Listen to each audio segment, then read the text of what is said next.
the first 24 minutes. Well, Loizaga throws the ball away. Let's see if the Crispa team starts trying some three-point shots. No, Cesar misses from the two-point range. Here's Collins. It's a 3-on-1 situation. Poor Bernie Fabiosa is all alone. 121 to 98. 3 minutes and 10 seconds. Lob pass to Willis, got to where it was intended, but the ball is swiped away by Jimmy Mananzala, and the Redmanizers seem to have thrown in the towel. Well, Boggs wants to shoot. Loizaga wants to run the timeout. Well, Boggs is hungry. After all, he didn't get very much playing time tonight, and he's been held down to only 12 points.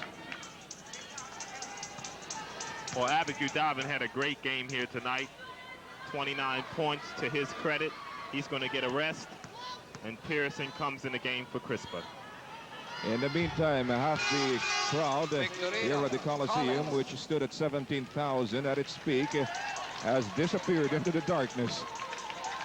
Also, Jeff Collins gets the rest. He also had a very good game here tonight. 40 points for Jeff. And we'd like to grab this opportunity to call on all members of Class 1935 of the Indang Rural High School. You are hereby requested to attend a meeting on December 26, 10 a.m. at the residence of Mrs. Nata Alas Panganiban in Indang, Cavite to finalize the souvenir program for your Golden Jubilee on March 31, 1985.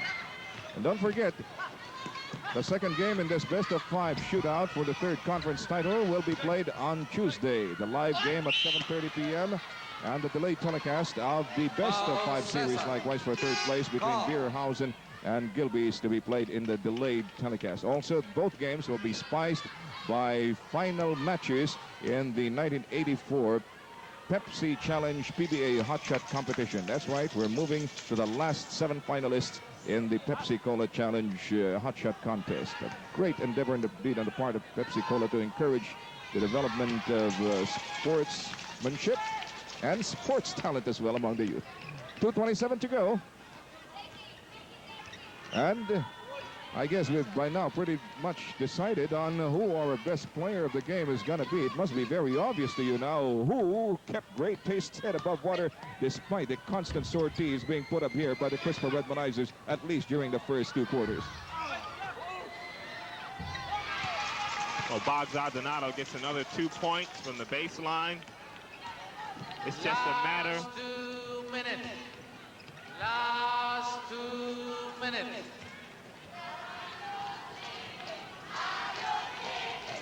It's really just a matter of what the score is going to be now as this game is over. It is scrub time. It's just a matter of mopping up. Yes, the Coffee Men are on mopping up operations in this first game. And even Frankie Ling comes up with a birdie. I'm sure Frankie loved that shot. He has not seen too much action here tonight because Ricardo Brown was having such a great game. And in the background, you can hear the shrill voices of the lady cheerleaders of Great Taste come up with what has become their victory song, a stylized version of Are You Sleeping, Are You Sleeping? And this time, they're taunting the Redmanizers for sleeping. 130 to 104. Here's Willie Pearson.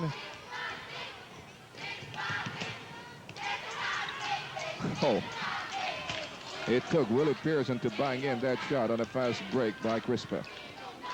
130 to 106. Only a minute and 11 seconds left. By the way, coming up next after this live telecast is Grosby Inside Basketball, tonight featuring the highlights of last year's PBA Awards night. And this will be followed by the delayed telecast of the battle for third place between Beerhausen and Gilbey's Gym. Bernie Fabiosa. Now he's just picking up some personal stats now. That's 8 points for him.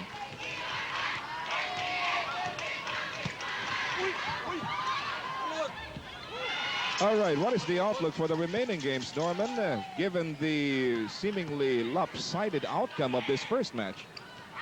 Well, the main thing Crispa is going to have to concentrate on is just playing good defense. They did not rotate back on defense tonight. That's the reason why they lost this game.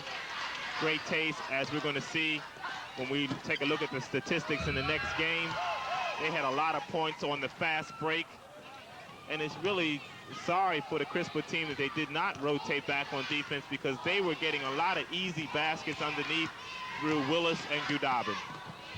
Well, lest our viewers mistake our prognostication as something as a put-down for the Crispa Redmonizers, let us remind them that the Crispa Redmonizers are, after all, the most decorated basketball club in the league. It's the biggest dynasty. It's won more championships than any other team. It has built a reputation for a lot of things besides just coming up with an occasional good game. So I wouldn't put it past them to still be able to come back. After all, this is just going to be the first loss, and this series just might even go the distance of 5 games. Who knows? All right, Willis converted a three-point shot, at least to give Crispa the consolation of pouring in the last points in this game and altering the score somewhat more favorably in their behalf. So 138 for Great Taste, 115 for Crispa. We'll be back with the autopsy as well as our choice